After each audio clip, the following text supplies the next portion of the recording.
le contrôle des Rothschild. Liste des banques détenues et contrôlées par les Rothschild. De plus en plus de gens commencent à comprendre que 99% de la population mondiale est contrôlée par une élite du pourcentage restant. Mais qui contrôle cette élite de 1%? S'agit-il d'une simple théorie de conspiration qui attribue ce rôle à la famille Rothschild? En effet, la famille Rothschild semble littéralement tout dominer, même l'élite du 1%. Examinons donc cette affirmation à la lumière de la liste suivante. Cette liste du moins devrait être irréfutable. Elle n'énumère que les banques détenues et contrôlées par les Rothschild. Attachez vos ceintures. C'est parti.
À la lumière de ces faits, on peut au moins comprendre l'affirmation selon laquelle, en coulisses, la dynastie Rothschild est sans aucun doute la famille la plus puissante de la Terre. Leur richesse estimée s'élèverait à 500 billions de dollars. Aucun être humain ne peut rationnellement comprendre ce chiffre, car 1 billion est égal à 1 million de fois 1 million. 500 billions de dollars serait alors 500 millions de fois 1 million de dollars, donc un 5 avec 14 zéros. Bien évidemment, il est impossible de prouver de manière pertinente cette somme estimée. Avec des actifs de cette ampleur, ce patrimoine se comporte comme les bas-fonds de l'océan. Il est à la hausse et à la baisse à tout moment, dans des proportions incroyables.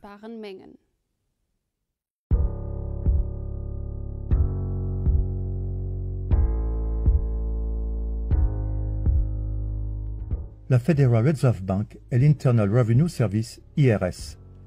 Le fait que la US Federal Reserve Bank soit dans des mains privées est pratiquement inconnu du grand public.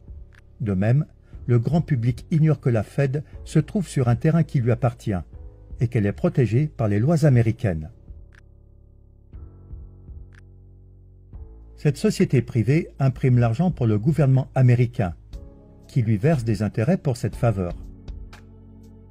La Fed est à son tour contrôlée par les dynasties Rothschild, Rockefeller et Morgan. L'ensemble des États-Unis est donc endetté envers la Fed. En outre, la plupart des personnes vivant aux États-Unis n'ont aucune idée que l'Internal Revenue Service, IRS, est une autorité étrangère. Plus précisément, l'IRS est une société étrangère privée du Fonds monétaire international, FMI, et elle est l'armée privée de la Federal Reserve Bank, Fed. Son objectif principal est de garantir que les Américains payent leurs impôts et soient tous de bons petits esclaves. En 1835, le président américain Andrew Jackson a déclaré son mépris pour les banquiers internationaux. « Vous êtes une fosse pleine de serpents et de voleurs. J'ai décidé de vous exterminer. Par Dieu Tout-Puissant, je vais vous exterminer. » Si seulement les gens comprenaient l'injustice abominable de notre système monétaire et bancaire, nous aurions une révolution avant demain matin. Il s'en est suivi une tentative ratée d'attentat contre le président Jackson. Jackson avait dit à son vice-président, Martin Van Buren, « La banque, M. Van Buren, essaie de me tuer. » Ce sera le prélude d'une série d'intrigues qui marqueront la Maison-Blanche pendant encore des décennies. Les présidents américains Lincoln et John F. Kennedy ont tous deux été assassinés dans leur tentative de libérer le pays des banksters. Les mégabanques du monde. Il y a deux mégabanques qui offrent des prêts à tous les pays du monde, la Banque mondiale et le FMI. La première est détenue conjointement par les plus grandes familles de banquiers du monde, les Rothschild en tête, tandis que la seconde est entièrement détenue par les Rothschild.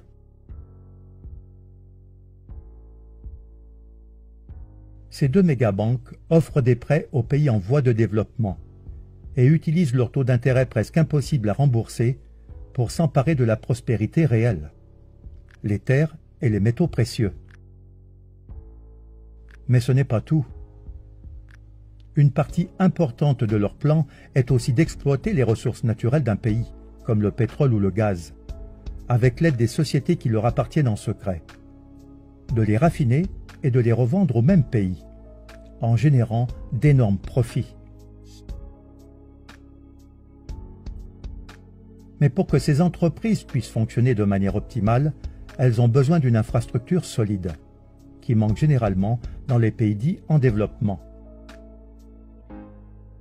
Ainsi, les banksters, qui offrent même des prêts presque impossibles à rembourser, s'assurent à l'avance que la majeure partie de l'argent soit investie, vous l'avez deviné, dans des infrastructures. Ces négociations sont menées par des tueurs économiques, qui réussissent en payant à ceux qui peuvent vendre leurs terres une jolie rétribution, c'est-à-dire un pot de vin, ou sinon en les menaçant de mort.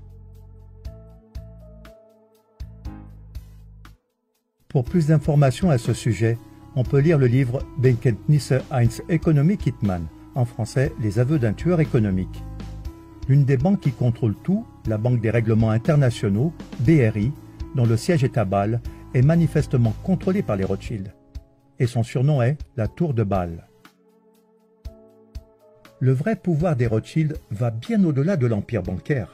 Si vous n'avez pas encore été étonné par la puissance des Rothschild, et vous l'êtes certainement, veuillez noter qu'ils sont derrière toutes les guerres depuis Napoléon.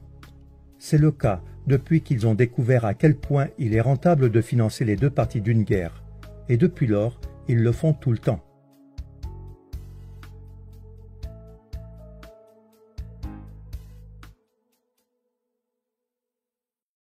En 1849, Gutle Schnapper, épouse de Mayer Amschel Rothschild, « Si mes fils ne voulaient pas de guerre, il n'y en aurait pas. » Le monde est donc en guerre parce que c'est très profitable pour les Rothschild et les banksters leur alliés parasites. Et tant que nous continuerons à utiliser leur argent, le monde ne vivra jamais en paix.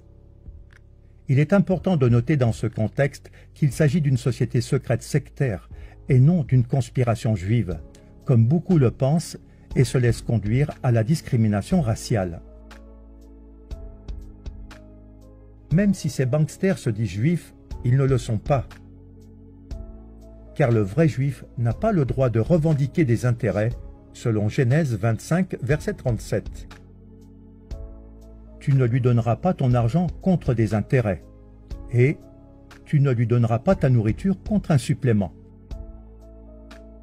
Il est choquant pour beaucoup de découvrir que les États-Unis d'Amérique sont une société dominée par des étrangers. Son nom d'origine était Virginia Company et elle appartenait à la couronne britannique. Cependant, il ne faut pas confondre la couronne britannique avec la reine, qui n'a en grande partie que des pouvoirs cérémoniels. La couronne britannique a transféré la société au Vatican, qui lui a restitué les droits d'exploitation. Les présidents américains sont devenus directeurs généraux et leur rôle est de collecter des fonds pour la couronne britannique et le Vatican, qui perçoivent leur part des bénéfices chaque année. La couronne britannique gouverne secrètement le monde à partir d'un État indépendant et souverain de 2,9 km², connu sous le nom de City of London. Cette autre couronne est constituée d'un comité de 12 banques dirigées par la Banque d'Angleterre. Devinez qui contrôle la Banque d'Angleterre? Oui, exact, les Rothschild. En 1815, Nathan Mayer Rothschild fit la déclaration suivante. Je ne me préoccupe pas de savoir quelle marionnette est placée sur le trône d'Angleterre, le royaume où le soleil ne se couche jamais. L'homme qui contrôle la masse monétaire britannique contrôle l'Empire britannique. Et je contrôle la masse monétaire britannique. Ce n'est donc pas une simple théorie de conspiration, mais la maison Rothschild se trouve en fait au sommet de la pyramide du pouvoir. Si l'on fait des recherches approfondies, on découvre qu'ils sont le cerveau du nouvel ordre mondial et qu'ils dominent complètement d'un agenda mondial. Ils sont derrière l'Union européenne et l'euro, et ils sont derrière l'idée de l'Union nord-américaine et de la monnaie améro. Ils contrôlent tous les services secrets du monde et leur armée privée est l'OTAN.